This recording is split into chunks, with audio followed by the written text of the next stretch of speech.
Welcome to Madhu vlogs. Hi friends, hi hello, ఎలా ఉన్నారు? నేనైతే చాలా బాగున్నాను. మరి మీరు బాగున్నారా? అందరికీ ముందుగా ఉగాది శుభాకాంక్షలు అండి. ఈ కొత్త సంవత్సరం నాడు మీరు కోరుకునేది మనస్ఫూర్తిగా జరగాలని నేను ఆ దేవుణ్ణి మనస్ఫూర్తిగా కోరుకుంటున్నానండి. ఈ ఉగాది స్పెషల్గా నేను పులిహోర, మామిడి పులిహోర అండ్ సేమ్యా సగ్గుబియ్యం పాయసం చేశానండి. చూసారా ఎంత బాగుందో? చూస్తుంటేనే నోరు ఊరిపోతుంది కదా. చాలా సింపుల్గా కరెక్ట్గా ప్లాన్ చేస్తే 15 మినిట్స్లో ఈ 2 ఐటమ్స్ చేసేయచ్చు. ఎలా అనుకుంటున్నారా? మరి ఎలా కావాలో వీడియోలోకి వెళ్ళిపోదాం. కానీ ఈ ఉగాది రోజు తీయగా, పుల్లగా, చేదుగా ప్రతిదీ ఉంటుంది కదండి. కానీ మన జీవితంలో కూడా ఓన్లీ తీపే ఉండాలని మనస్ఫూర్తిగా కోరుకుంటున్నానండి.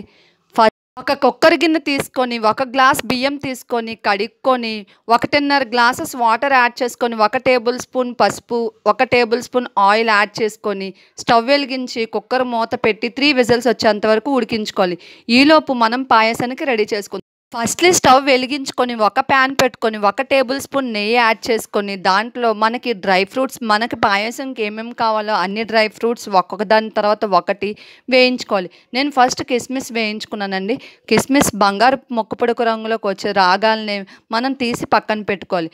ఆ తర్వాత జీడిపప్పు, బాదం పప్పు 2 వేయించుకోవాలి. చాలా దోరగా వేయించుకోవాలండి, అస్సలు మాడిపోనివ్వకూడదు. ఎందుకంటే మాడిపోతే మనం తినేటప్పుడు అది చాలా టేస్ట్ డిఫరెంట్ అయిపోద్ది. మాడిపోకుండా మనం దోరగా వేయించుకొని పక్కన పెట్టుకోవాలి. ఇంకా మిగిలిన నెయ్యిలోనే 1.5 కప్పుల సేమ్యాని యాడ్ చేసుకోవాలి. యాడ్ చేసుకొని పుల్లలు ఎక్కడా మాడిపోకుండా చాలా దోరగా నీట్గా వేయించుకోవాలండి. చాలా స్టవ్ మాత్రం సిమ్లో పెట్టే వేయించుకోండి. హై ఫ్లేమ్లో పెడితే మాత్రం మొత్తం మాడిపోతాయి. చూసారా, వీడియోలో చూపిస్తున్న విధంగా నీట్గా కలుపుకోవాలండి. ఇలా కలుపుకున్న దాంట్లోనే మనం 1 లీటర్ పాలు యాడ్ చేసుకోవాలి. మళ్ళీ ఇది పక్కన పెట్టేసి మళ్ళీ పాలు మరిగించి పాలల్లో ఇలాగ మనం దాన్ని మళ్ళీ యాడ్ చేసి ఇదంతా చాలా లాంగ్ ప్రాసెస్. సో నేను చెప్పే విధంగా చేయండి. ఆ సేమ్యాలోనే మనం వేయించుకున్న సేమ్యాలోనే ఆ ప్యాన్లోనే పాలు యాడ్ చేసుకొని ఉడికినంత వరకు జస్ట్ ఒక 5 మినిట్స్ ఉడికించాక మనం ముందుగా 1/2 అవర్ సగ్గుబియ్యం నానబెట్టుకొని ఉంచుకోవాలండి. ఎందుకంటే మనం సగ్గుబియ్యం కూడా ఇందులో యాడ్ చేస్తున్నాం కాబట్టి 1/2 అవర్ లోపే నానబెట్టుకొని వెంటనే మనం సేమియా వేసిన ఒక 5 మినిట్స్కి యాడ్ చేసుకోవాలి. ఇలా యాడ్ చేసుకున్న దాన్ని బాగా కలుపుకోవాలండి. కలుపుకుంటూనే ఉండాలి. చూసారా ఎంత బాగా నానాయో? జస్ట్ ఎంత టైమో పెట్టదండి, జస్ట్ ఒక 10 మినిట్స్ ఏనండి. ఎగ్జాక్ట్గా 10 మినిట్స్లో మొత్తం ఉడికిపోద్ది. సగ్గుబియ్యం కానీ మనకి సేమ్యా కానీ ఎక్కడ పలుకు తగలదండి. సగ్గుబియ్యం మనకి ఉడికిందనేది ట్రాన్స్పరెంట్ కలర్లోకి వచ్చేస్తుందండి. మనం సేమ్యా అనగానే పట్టుకోగలం, మీకు తెలిసిందే కదా. సేమ్యా చాలాసార్లే వండే ఉంటారు. సో అందుకనే చాలా నీట్గా తిప్పుతూ ఉండండి. ఈ స్టేజ్లోని 2 పొంగులు రాగానే మనం 1 కప్పు షుగర్ యాడ్ చేసుకోవాలి. మీరు షుగర్కి బదులుగా బెల్లాన్ని కూడా యాడ్ చేసుకోండి. నేను షుగర్ని అయితే యాడ్ చేశాను. ఇలా యాడ్ చేసుకున్న దాంట్లోనే ఇలాచి ఒక 8 తీసుకోండి. ఇలాచి దంచేసి వేసేయండి. పౌడర్ కూడా వేసుకోవచ్చు, కానీ నాకు ఇలా ఇష్టం కాబట్టి నేను ఇలా వేసానండి. ఆ తర్వాత మనం ముందుగా వేయించుకొని పెట్టుకున్న డ్రై ఫ్రూట్స్ ఉన్నాయి కదండి, ఈ డ్రై ఫ్రూట్స్ ఈ స్టేజ్లోనండి మనం దించేస్తున్నాం అనే స్టేజ్లోని ఈ డ్రై ఫ్రూట్స్ మొత్తం వేసి కలుపుకుంటూ ఉండాలండి. ఇలా కలుపుకున్న దాన్ని చూసారా 10 మినిట్స్లోనండి, 10 మినిట్స్లోనే అయిపోయింది. ఇంకో 5 మినిట్స్ దేనికి అనుకుంటారా? ఈ 5 మినిట్స్ మనకి పులిహోర ఒకటి ఉండిపోయింది కదండి, పులిహోర తాలింపు వేసుకోవాలి. చూసారా ఎంత బాగుందో కదండి. కరెక్ట్గా ప్లాన్ చేస్తే మాత్రం 15 minutes to 10 minutes, 10 minutes to 15 minutes కరెక్ట్గా మనం అనుకున్నవన్నీ అయిపోతాయి. మీరు దండం పెట్టుకోవాలన్నా, దేవుడికి పూజ చేయాలన్నా కరెక్ట్గా 15 మినిట్స్ టైం స్పెండ్ చేస్తే సరిపోద్దండి. చూసారా అన్నం చాలా బాగా పలుగ్గా ఉడికింది.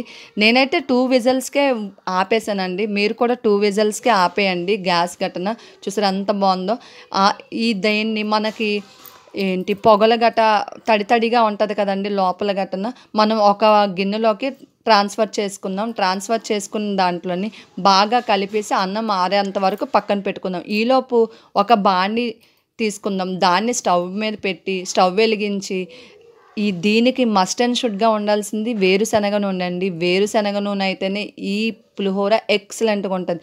1 టేబుల్ స్పూన్ పచ్చిశనగపప్పు, 1 టేబుల్ స్పూన్ మినప్పప్పు, 4 అల్లం తరుగు, పచ్చిమిరపకాయలు, ఎండుమిరపకాయలు, శనగలు అన్నీ యాడ్ చేసుకోవాలండి. ఇలా యాడ్ చేసుకున్న దాంట్లోని మనం ఒక టేబుల్ స్పూన్ సాల్ట్ యాడ్ చేసుకోవాలి.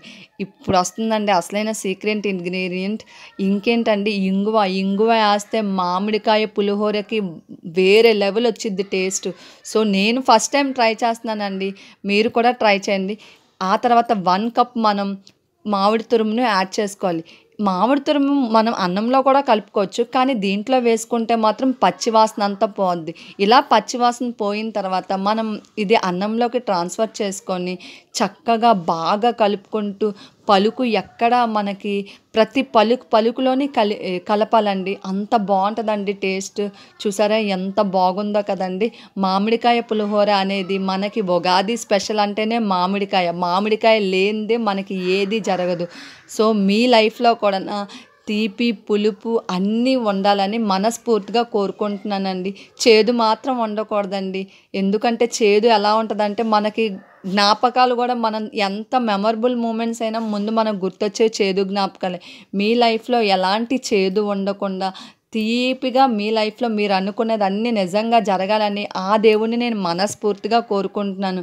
చూసారా అండి హార్డ్‌లీ 15 మినిట్స్ నేను టైమ్ స్పెండ్ చేశానండి. ఈ సేమియా పాయసంకి, మ్యాంగో పులిహోరకి కరెక్ట్‌గా 15 మినిట్స్ సరిపోయిందండి. Thank you for watching.